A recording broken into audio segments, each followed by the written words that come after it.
Hello everyone, this is Rahul Jakaria from Sharekhan. Welcome back to exciting 3R actionable stock updates. 3R basically means right sector, right quality and right valuation. These are our investment ideas. Today we have an update on SRF Ltd. Elevated inventory levels have been linked to weak demand from agro customer, leading to rationalization and reduction in offtake. This is one of the main reasons we are seeing margin continue to shrink, which is putting pressure on profits.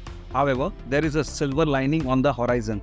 The company expects to see performance improvement starting in Q3 with an even stronger finish anticipated in Q4. They are optimistic about the second half of the year, fueled by a gradual recovery in demand and a strong order book. We have a price target of 2,707. Next we cover Bajaj Finance.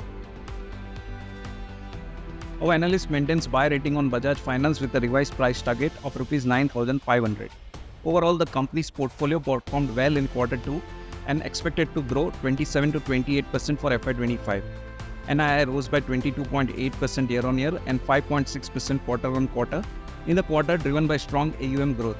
NIMs are expected to stabilize as cost of fund have picked out and lower interest rate cycle could mitigate pressure from higher growth in secured asset. The company is reasonably confident that earning growth is expected to gradually converge with asset growth, led by moderation in credit cost and stability in NIMs in FY26.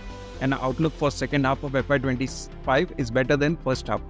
Underperformance could reverse as the outlook gradually improves, led by receding headwinds.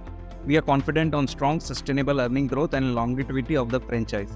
Hence, we retain our buy rating with a revised price target of Rs 9,500 as risk reward is attractive. At current market price, the stock trades at 4.2 times FY25, 3.5 times FY26 and 3 times FY27 book value estimates. Investment in securities market are subject to market risks. Read all the related documents carefully before investing.